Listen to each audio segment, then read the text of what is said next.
When a head coach suddenly disappears from the sideline without any explanation and the replacement immediately changes everything that was previously built, it naturally raises questions.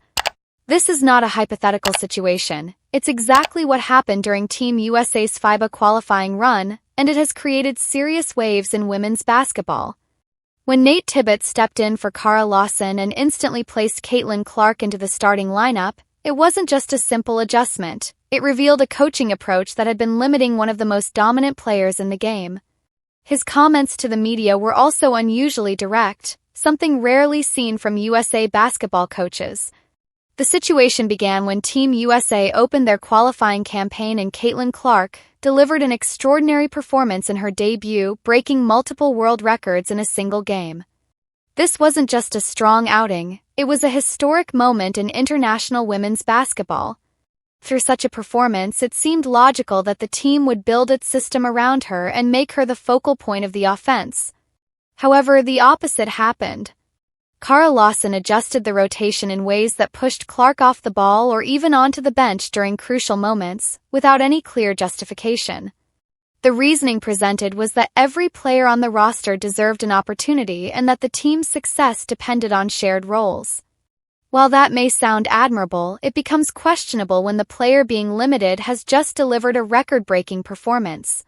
Fans found this decision frustrating, especially when a reporter directly asked Lawson about Clark's role and she avoided giving a clear answer, instead speaking broadly about team chemistry and shared responsibility. It gave the impression that Clark's impact was being deliberately overlooked. There was also another important layer to the situation that many people missed. Stephanie White, head coach of the Indiana Fever, was part of the same coaching staff and also works with Caitlin Clark at the professional level. Her known approach involves slowing the game down, using Clark more off the ball, and limiting her control over the offense. With both coaches appearing more comfortable reducing Clark's role, it suggested a shared philosophy rather than coincidence. This is why many fans described it as a strategy working against Clark, seeing it not as an overreaction but as an accurate reading of the situation. The story then began to take an unexpected turn as events continued to unfold. Performance on the court was already telling the story without anyone needing to say a word. In the games where Clark was given control of the offense, the ball moved smoothly, assists increased, the tempo picked up, and Team USA looked like the dominant force everyone expected. However, whenever Lawson shifted Clark off the ball or benched her, the offense slowed down significantly. Possessions became ineffective, ball movement stalled, and a roster full of elite athletes appeared disorganized and uncertain. Clark, for her part, never publicly complained. There were no frustrated interviews, no subtle remarks, and no social media hints. She simply played her role, delivered strong performances, and let the statistics reflect her impact. That silence made the situation even more obvious, as the difference between her presence on the court and her absence was impossible to ignore. Her influence was clear without her needing to address it directly. During the game against Puerto Rico, the team's struggles became more noticeable. Clark mentioned afterward that the pace had dropped, zone defenses were interrupting their rhythm, and the team needed to play faster. She expressed it professionally, but the underlying message was clear. She needed the ball in her hands to run the offense effectively. The issue was straightforward. Limiting the tournament's leading playmaker was naturally going to disrupt the team's flow. Before the matchup against New Zealand, an unexpected development occurred. Kara Lawson was suddenly absent from the sideline without any public explanation. There was no official statement, no reported issue, and no clarification from USA Basketball. One moment she was addressing the media, and the next she was gone. This lack of transparency led to speculation, with many wondering if internal disagreements over Clark's role played a part. Nate Tibbetts then stepped in, bringing a reputation for being direct and analytical. His first decision made his approach immediately clear. He placed Caitlin Clark in the starting lineup. There was no hesitation, no complicated justification, and no emphasis on equal rotation. He simply identified the most impactful player and built from there. It was a straightforward choice that made the earlier decisions seem unnecessarily complicated. The lineup he introduced, featuring Kelsey Plum, Caitlin Clark, Paige Buchers, Ryan Howard, and Angel Reese, had strong balance and complementary skills. The outcome reflected that cohesion, as Team USA delivered a dominant performance against New Zealand. Team played with energy, moved the ball effectively, and executed in transition with ease. Clark led in efficiency and assists, guiding the offense the same way she had during her earlier record-setting performance. Contrast with previous games was striking, as the team now played with rhythm and confidence instead of struggling through slow half-court sets. After the game, Tibbets made an unusually candid statement. He openly acknowledged that the previous approach had not worked.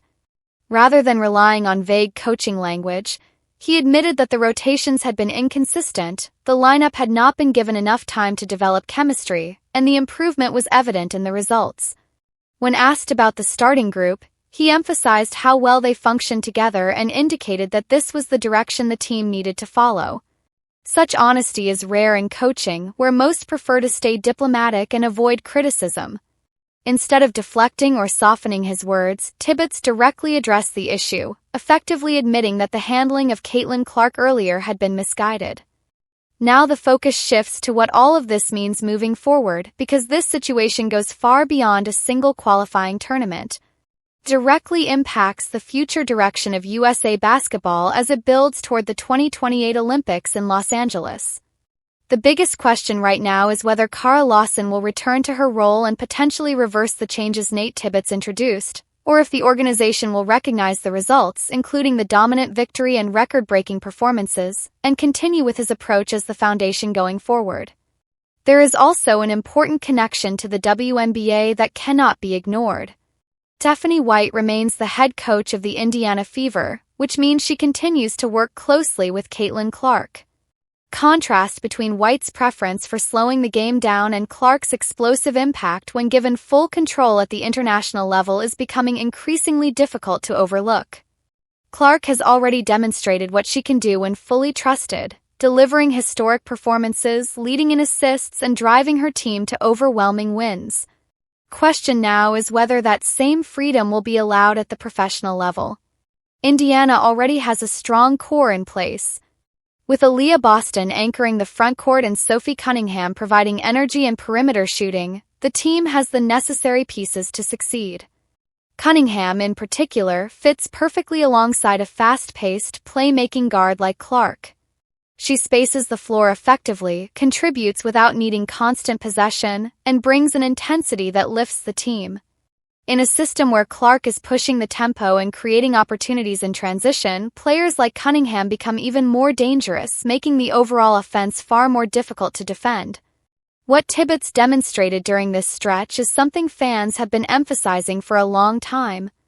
When Caitlin Clark is allowed to control the game, utilizing her vision, pace, and unique passing ability, the outcome is exceptional. When her role is reduced, whether by moving her off the ball or limiting her minutes, the team's performance declines noticeably.